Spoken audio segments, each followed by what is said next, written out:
Uhuru. Thank you. First of all, I want to apologize for my voice.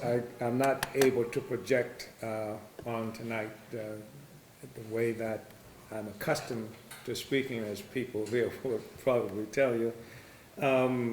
Some years ago, I was pepper sprayed and tear gassed and locked into a tear gas filled center for quite a bit of time, and I developed a nodule on my vocal cord that has just flared up recently, and I'm going to have to do something about that, but it's necessary for me to sort of be careful about how I talk now. I want to express appreciation to Modern Times for making it possible for us to be here. I used to live in this area some years ago. I've stayed here for about 12, 13 years ago. I was talking to a compa a moment ago who was telling me that he lives in Oakland and how just struggling to find out who owns the land that they live on is a problem, and it was a problem then. You should research incredible struggles that we led in Oakland, housing land reform measures that we actually put on the ballot, and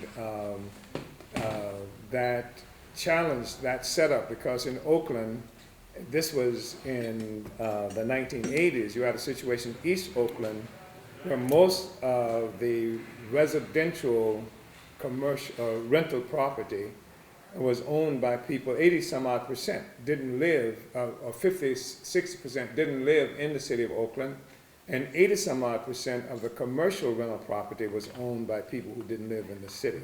And so they were able to control our communities by that kind of ownership from afar. It was they who made determinations of whether a place was going to be vacant in the community and therefore problematic for life in that community. It was they who made the determination who was going to get elected to office, even though they didn't live there, things like that. So it's always been a problem, you know. But I used to come to this place often. This used to be a haunt of mine back then. I loved, and I have this addiction for books. That, I want to say in terms of my own history that makes, I think, that this book significant is that I am a revolutionary, and I mean that in the literal sense of the word. And I lived through and participated in a revolutionary period in this country.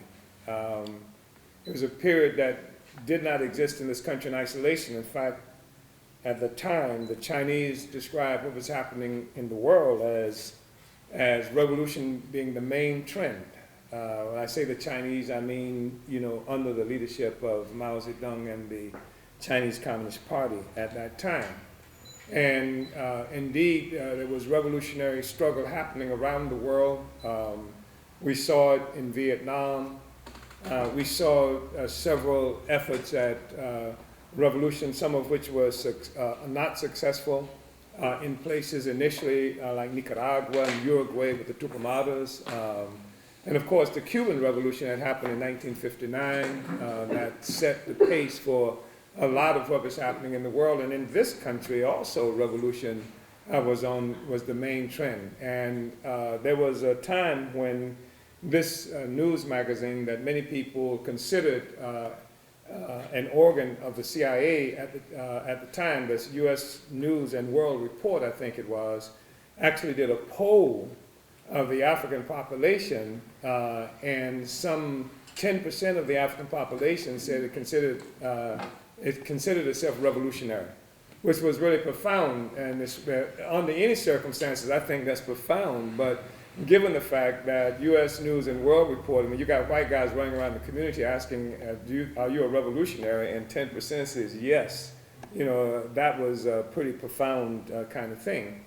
So we had, like, revolutionary movement in this country, as well as around the world. And of course, we saw a serious counterinsurgency, counter-revolutionary movement responding to that. We know about the counterintelligence program that was launched against the revolution in this country.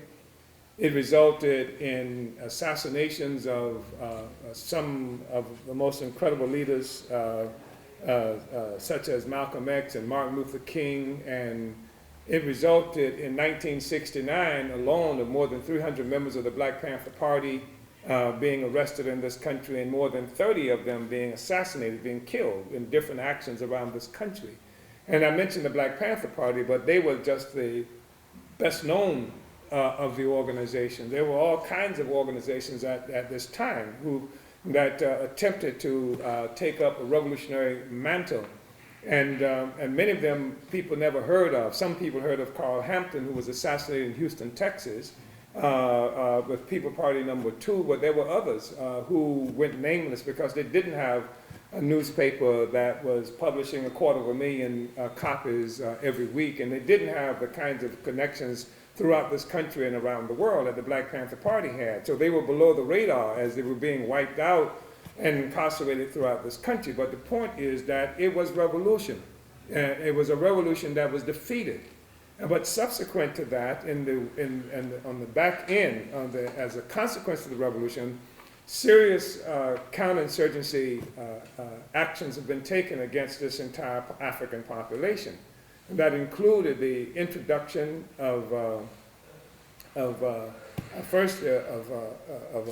drug economy, and I say economy in the community, something that happened by making it impossible for Africans, especially young African men, to be employed in the legal capitalist economy, and then putting in place an illegal economy in the form of drugs. And so suddenly the U.S. government, suddenly you had a situation where prior to the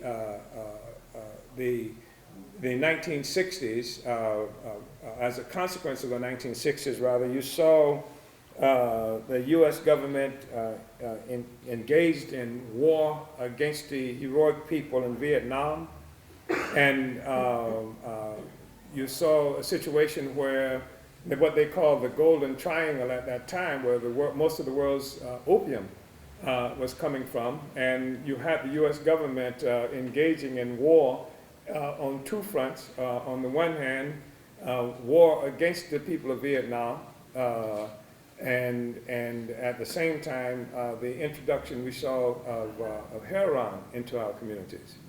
But the heroin thing happened, much of the movement was able to struggle around heroin and fight against heroin.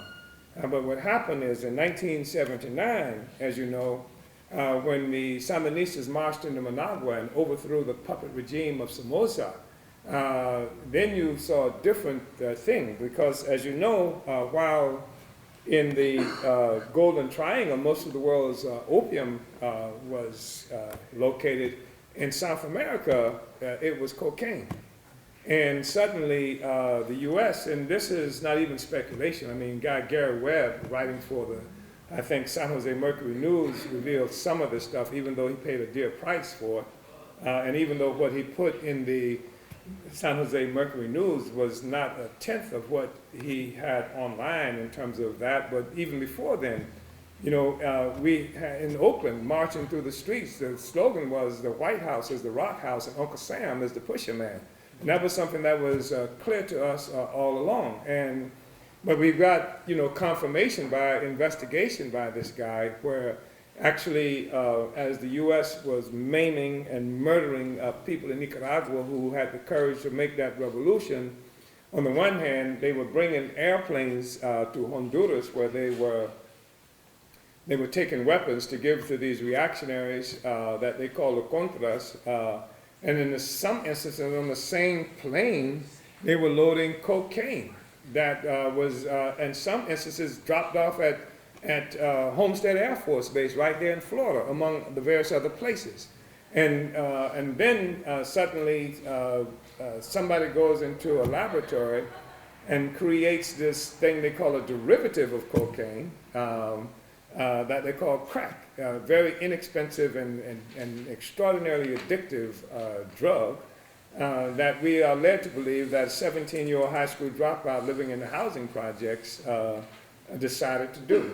And this was one of the major attacks, like on the movement, on our community. It was designed, it was a clever counterinsurgency in the sense that the people, the victims of a counterinsurgency themselves, actually thought they were in charge of what they were doing. You had youngsters out there on the streets thinking they were getting over on the man because they were selling crack cocaine, etc. And you had this incredible ideological war that was being waged against our communities through the media, so that every time you looked up, you were reading about crack babies and crack this and etc. Everybody in the African community was characterized as having some kind of relationship with drugs. Either we were pushing drugs, we would watch out for drugs, or we were going to be drug addicts and have to do something with them before that happens.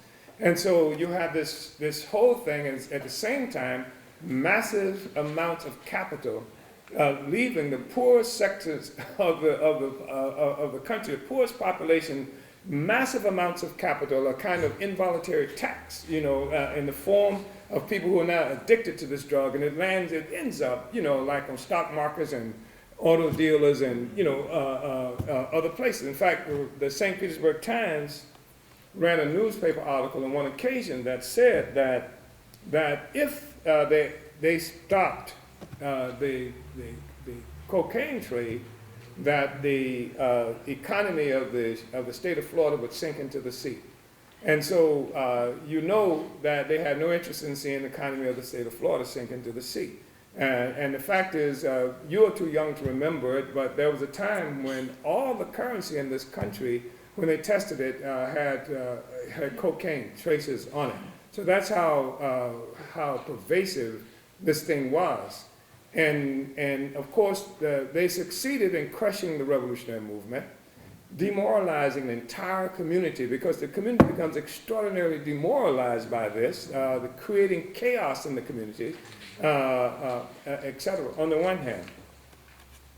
And of course, the other thing that they did, this validated, justified the war on the community that resulted in thousands and thousands of Africans being imprisoned throughout this country. The kind of designer laws created to absolutely throw even constitutional pretext out the window. California is relatively notorious, I think, early on for dealing with some of these laws like 3 strikes you're out and what have you, which is a total violation of the Constitution, because the Constitution prohibits trying a person twice for more than once for the same crime. But if it's 3 strikes you out, you're not getting tried for what they just accused you of. You're getting tried for what they said you did and tried you for 2 other times.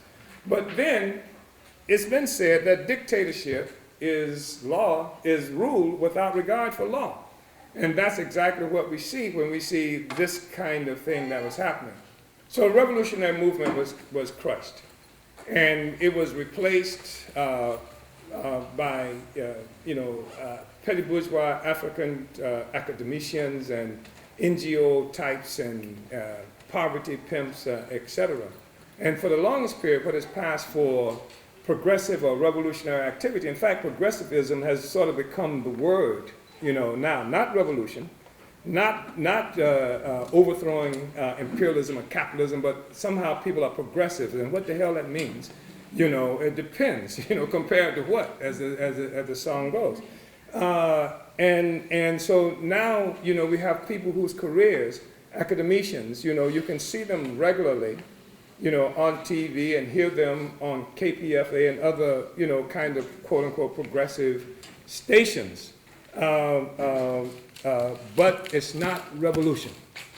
And so you can walk into modern times and most of the major bookstores and pick up really nifty books on black people and other kinds of questions, but not revolution, not the struggle to seize power and to change, the power relationships existing between Africans and oppressed people and imperialism. That is the difficulty. So the thing that makes this book a bit different, and my visit here, is that this is the political report to the party. It is not something just for parlor discussions. It is not, just for academia, even though I think we raise some critical ideological and theoretical questions here. But these are questions that are raised, as Karl Marx once said, that philosophers have been satisfied with explaining the world. But the task is to change the world. And so this is not some pristine discussion by the academia. This is a question about revolutionary transformation of the relationship that Africans and oppressed peoples around the world have with imperialism. And I don't usually do this way, but we consider ourselves African internationalists. I just want to read a portion of this for you to give you some sense of who we are and what it is that somehow we see the world. Also, this book has some of the resolutions and what have you that were passed at our 5th Congress that just happened in July of last year. African internationalism is a theory that explains the world as well as the place and future of Africans in it. African internationalism recognizes that capitalism, born as a world economy, has its origin in the assault on Africa and the global trade in African captives, as well as the ensuing European onslaught on most of the world. It was this savage aggression against Africa, Asia, and the Americas that raised Europe from a disease-ridden habitat of warring tribes to a dominant force in the world.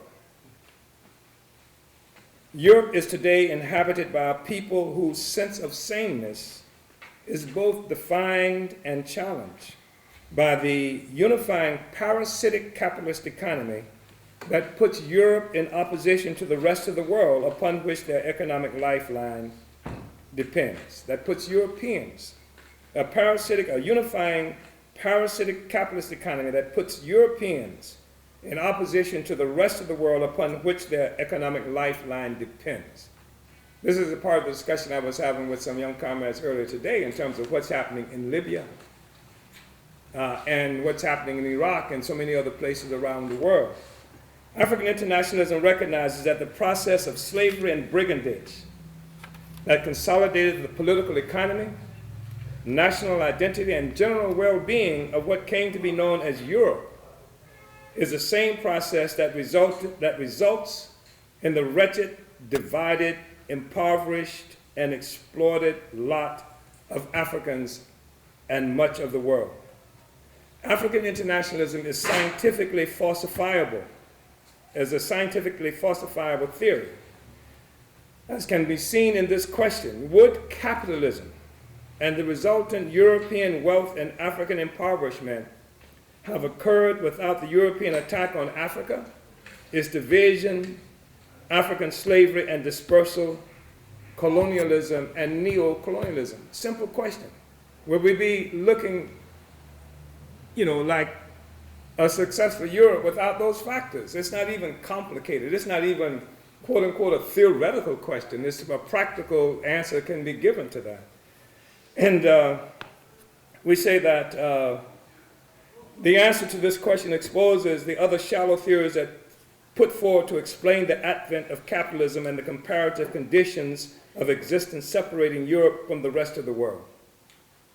As African internationalists, we understand that capitalism is inherently parasitic and that its emergence coincides with the birth of a world economy based on the dialectic of oppressor and oppressed nations. We understand that all whites, regardless of their class position and station of life, enjoy the parasitic advantages of the oppressor nation. That was not a slur.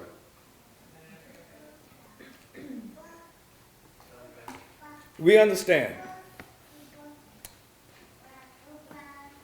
So while it is true that within the oppressor nation there are inherent contradictions peculiar to its internal dynamics, all whites occupy an oppressor nation status.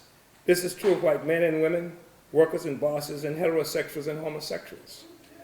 Because of the structure of a world economy built on a pedestal of brutal exploitation of Africa's and other oppressed nations' subjects, the locus of the real class struggle is not between the workers and bosses within the oppressor nation, but between the oppressor and oppressed nations.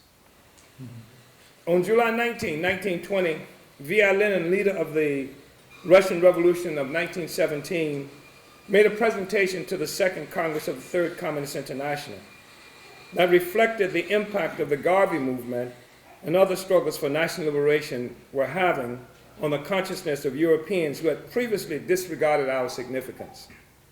Faced with the growing clamor and actions of the world's peoples to escape imperialist domination, Lenin was forced to conclude, quote, "World imperialism shall fall when the revolutionary onslaught of the exploited and oppressed workers of each country, overcoming resistance from petty bourgeois elements and the influence of the small upper crust of labor aristocrats, merges with the revolutionary onslaught of hundreds of millions of people who have hitherto stood beyond the pale of history and have been regarded merely as the object of history."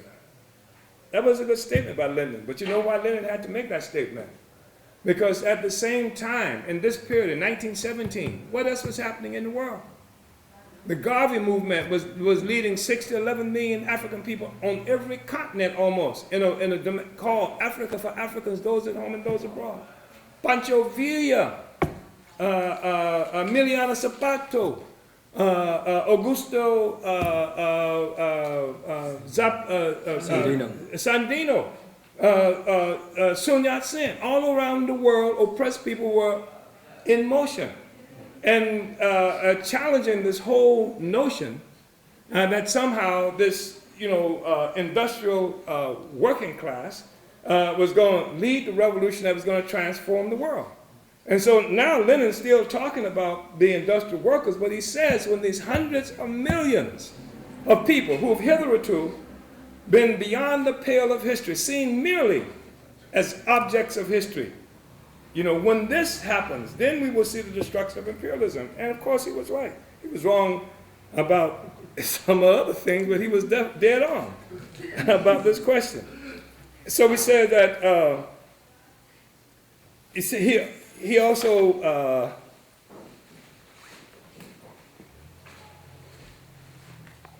said African internationalism is not a theory that simply assumes an ability to explain the conditions of existence of African people.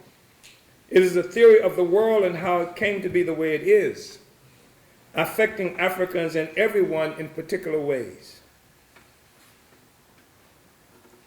For much of the history of capitalism, born as white power, whites have been the subjects of history. The silenced, brutalized, and enslaved majority of us have been simply objects of history, spoken of only as we were understood to be significant to whites or what came to be known as Europeans. This has prevented even some of the most renowned thinkers and philosophers of the white world from being able to recognize our significance to the world, including the white world. We have been the metaphorical invisible man. So Marx sought to explain capitalism and its advent in a seminal work entitled Capital, published in 1867. Though Marx's Capital was undoubtedly one of the most influential works of the past century, it marginalized its most important points. Found buried inside of Marx's works are key observations that give scientific credibility to the assumptions held by Africans and others who have been the ultimate victims of capitalism and whose emancipation would determine the future of capitalism. Establishing the origin of capitalism and its dynamics within the European world as having their basis in the forcible expropriation of massive amounts of value from Africans and others, Marx wrote in part 8 of Capital, quote, "We have seen how money is changed into capital, how through capital surplus value is made, and from surplus value more capital. But the accumulation of capital presupposes surplus value. Surplus value presupposes capitalistic production. Capitalistic production presupposes the pre-existence of considerable masses of capital and labor power in the hands of producers of commodities. The whole movement, therefore, seems to turn in a vicious circle, out of which we can only get by supposing a primitive accumulation preceding capitalist production, accumulation, an accumulation not the result of the capitalist mode of production, but a starting point. An accumulation not the result of the capitalist mode of production, but a starting point. This a primitive accumulation plays in political economy about the same part as original sin in theology. It plays in political economy about the same part as original sin in theology. This is the starting point. And then he goes on to say, the discovery of gold and silver in America, the extirpation, enslavement, and entombment in mines of the aboriginal population, the beginning of the conquest and looting of the East Indies, the turning of Africa into a warren for the commercial hunting of black skins, signalized the rosy dawn of the era of capitalist production. These idyllic proceedings are the chief mementa of primitive accumulation. And then I'm just going to read a couple more things and we can move forward. He says, again in part 8 of Capital, while the cotton industry introduced child slavery in England, it gave in the United States a stimulus to the transformation of the earlier more or less patriarchal slavery into a system of commercial exploitation. In fact, the veiled slavery of the wage workers in Europe needed for its pedestal slavery pure and simple in the New World. So the logical consequence of that, right? Marx says this. He said the veiled slavery in Europe, which means capitalist production and relations in Europe, required as its pedestal slavery pure and simple in the New World. Then the next line should be, if you get rid of capitalism, what do? You kick the pedestal out of slavery pure and simple. So it's a kind of non sequitur to say that, and then on the other hand, come to the conclusion that the way you get rid of capitalism is that the workers in the industrial who's sitting on the pedestal, right, somehow will overthrow the industrial ruling class. It doesn't make sense. And he says that without slavery in North America, the most progressive of the countries would be transformed into a patriarchal country. Wipe North America off the map of the world and you will have anarchy. The complete decay of modern commerce and civilization. Cause slavery to disappear and you will have wiped America off the map of nations. Isn't that something? Cause slavery to disappear and you will have wiped America off the map of nations. So it seems like slavery was needed as much for American existence as cocaine was needed for the existence of the state of Florida, doesn't it? So we say then this is the historical materialist basis of African internationalism, which is again not simply an explanation of the conditions of existence of Africans. It is an explanation of the world and the relations experienced by all of us in this world that has come to exist with the ascendancy of capitalism as a world economy.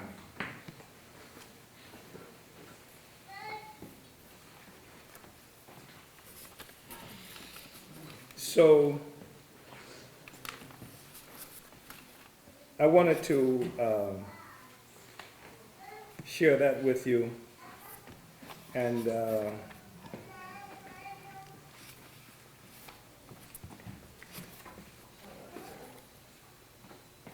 I also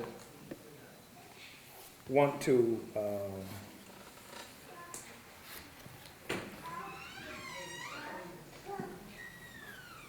share just something else briefly with you. This is part of the book under the subtitle, White People Must Side with African Workers. In the current period, the contradictions of imperialism are being generalized. The cascading successive struggles of the oppressed peoples everywhere are successfully changing the political and economic contours of the world. This is before Egypt or Tunisia. or what is happening throughout North Africa and the Middle East. This is the source of the crisis of imperialism, and the reason the imperialists have geared up for a permanent state of war, currently characterized as a fight against terrorism. And, you know, I cannot overstate the significance of this, is because that's what we're looking at, you know, a permanent state of warfare that the imperialists have to be engaged in, because people are trying to be free. And imperialism itself rests on this serious fault line. I know there's something that's understood here in California, right? A serious fault line. It's a serious fault line that all of the imperialists rest on, and that is the oppressed and exploited peoples around the world who have been starved, really, literally starved. I mean, and so, you know, there's ongoing war. There has to be war to try to stop the people from being free. And right now, you know, they're using, you know, this language of what do they call this mercy mission that they're engaged in Libya and all these other places. It's, but even that is wearing thin. You know, certainly it's wearing, nobody outside of Europe and North America believes that. Nobody outside of Europe, and many people in Europe and North America don't believe it. Certainly the people throughout South America and throughout Asia and Africa recognize what the hell is going on.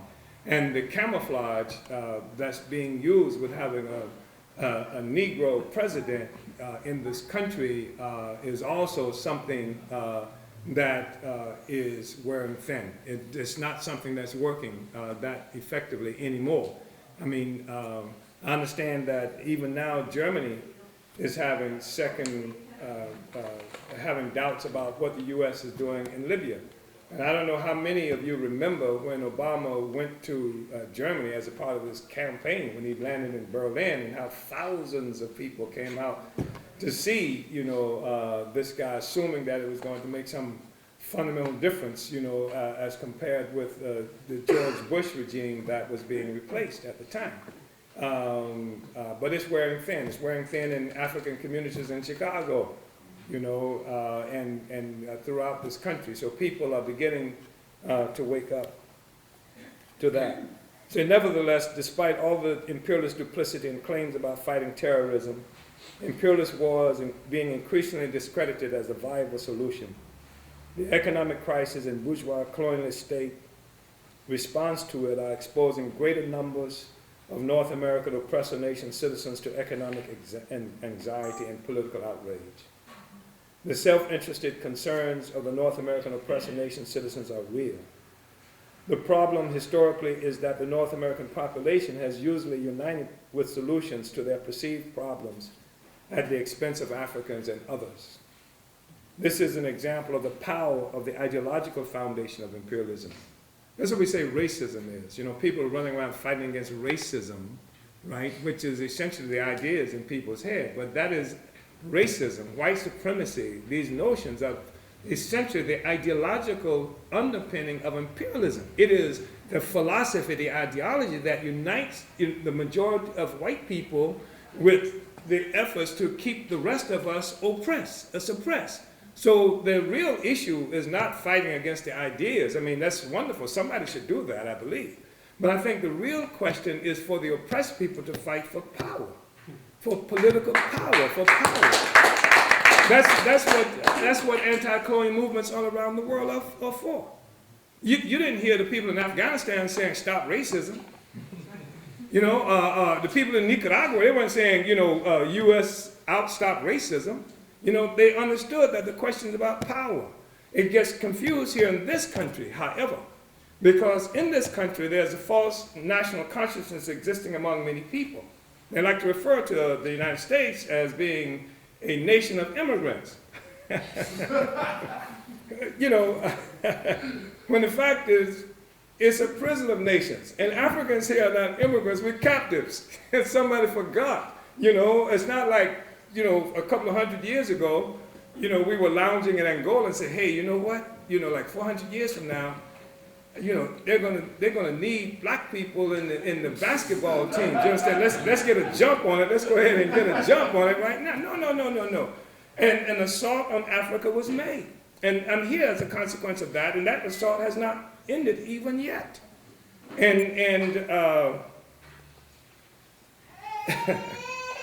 So anyway,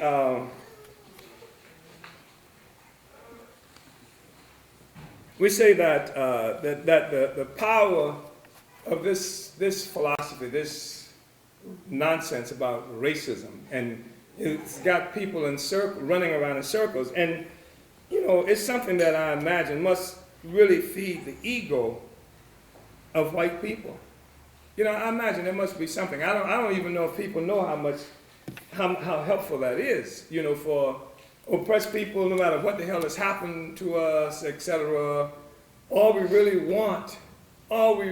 truly want is for you to like us. I mean, that's all we want, just like us, and it must be, it's something that we're so accustomed to, I don't think even people give it a second thought. But what happens is you see the response by North Americans to peoples around the world struggling for their freedom, and the most nonsensical, absolutely near insane kinds of comments coming from people who ought to know better, right? And like George W. Bush, obviously was not a very bright person. I think that's one of the reasons white people loved him so much, because he was sort of ordinary. But to be able to stand up and say that they hate us, because we are good, as he was able to do, I think that resonated. I really think that resonated with a lot of white people. It didn't make any sense at all, but it resonated, and that's why they want to kill us, etc. So this whole racial thing, and people who don't assume the need to take power or to have power can fight against racism. And you can, like, there's a whole racket going on, especially out here in Northern California, especially used to be in Berkeley, you can cough up some money and then go take unlearning racism courses, right? And, feel really good about yourself, you know what I mean? Wow, I just unlearned all my racism. And of course, the world is just as it was before you took your course, right? There's no change in the relations of power at all. But that's over. I mean, the point that I would make is that's over.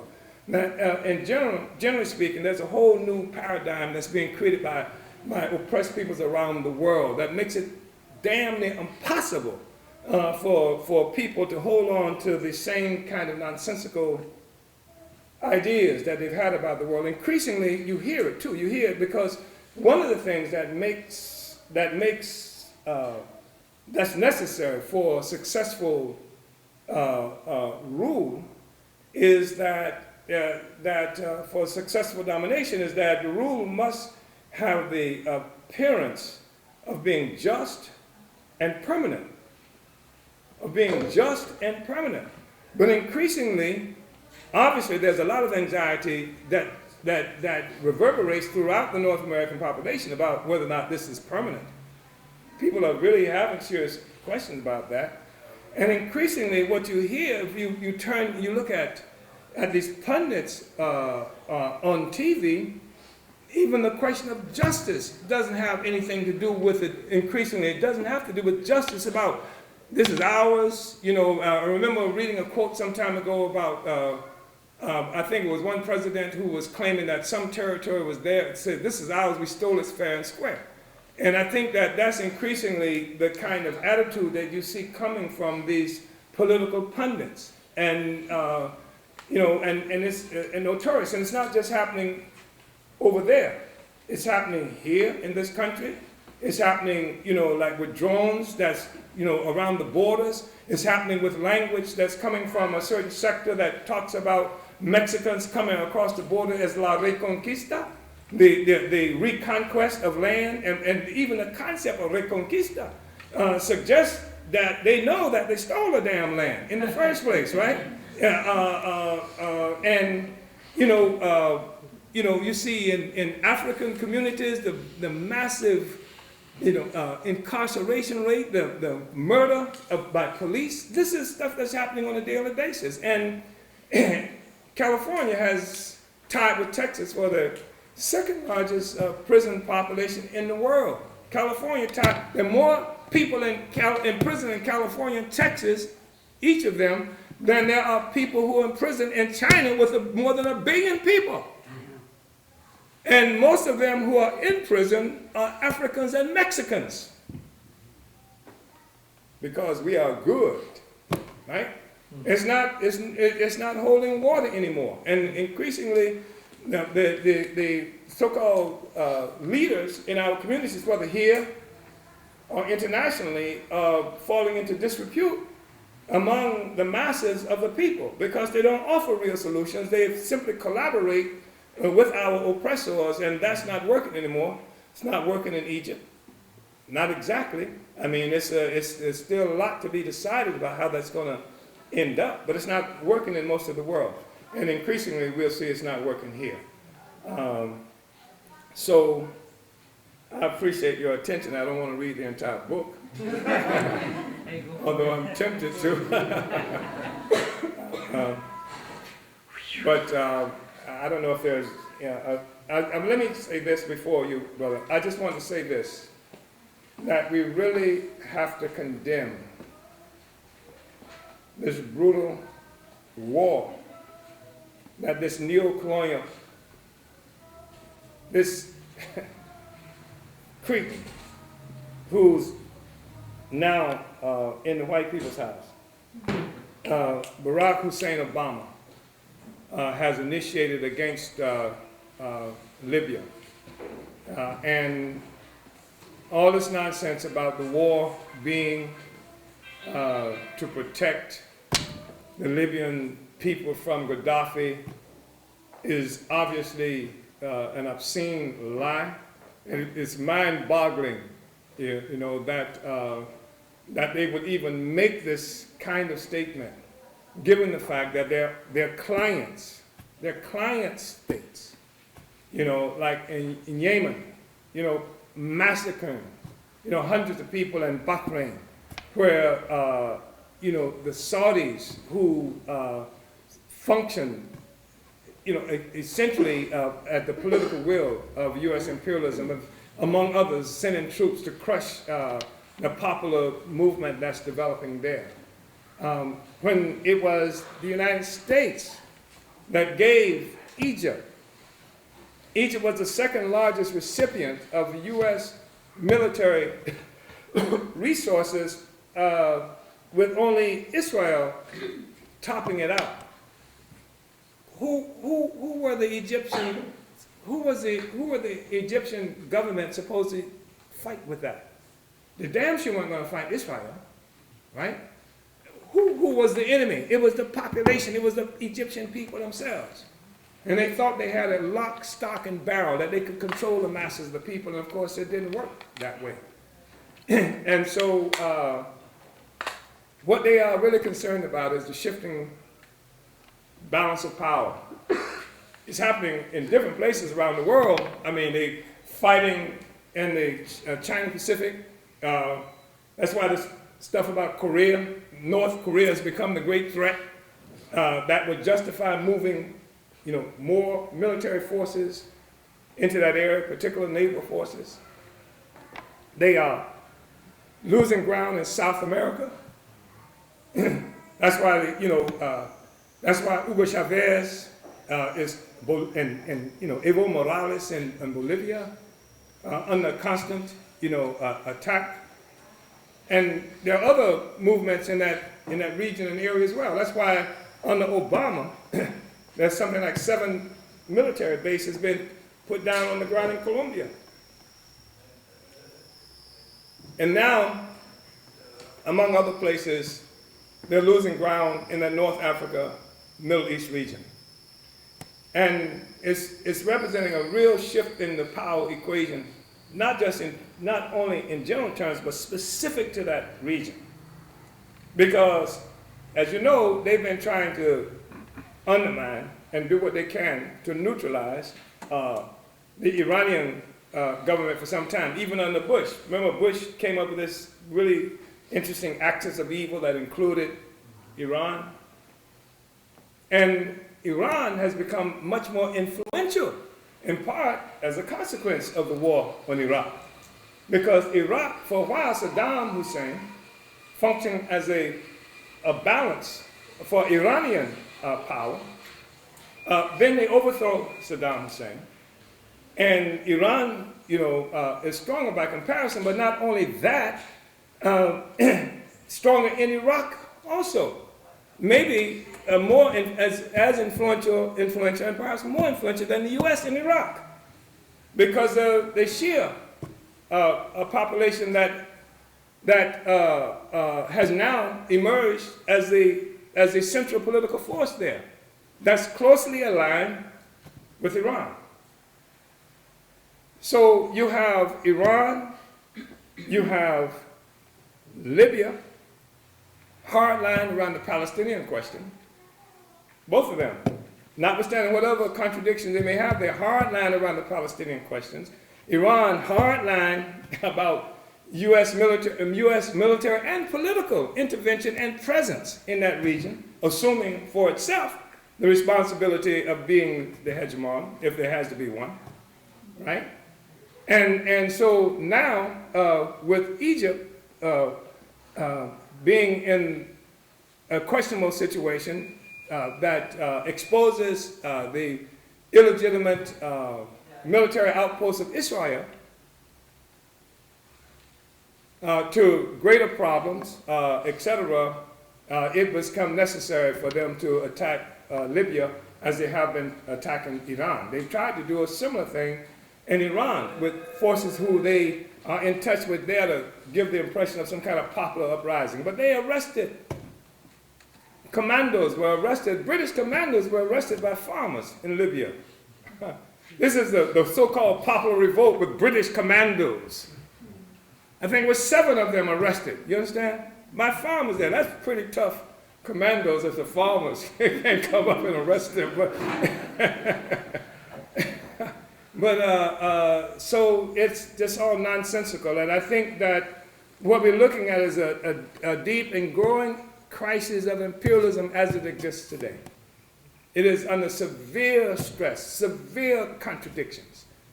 Is what we're looking at, and many people make the mistake of thinking that they're seeing the same thing in Libya that what they saw in Egypt and Tunisia and Bahrain and Yemen is different.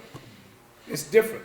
And in fact, the U.S. is taking the step in Libya that they would have taken if they could have in Egypt and other places to crush the opponents to their strategic interests, etc. So I just wanted to say that, and I think that anything that we can do to protest what the U.S. is doing in Libya, we should do it. I think that the so-called coalition forces, I hate that term, because it's contrived, it's falling apart. The Arab League is saying, hey, we didn't mean this, and this is a league of reactionaries. And even Europe seems to be fracturing around, what's going on, etc. So I think we should protest it as mightily as we can. So if there's anything, any questions, any interventions, open to that.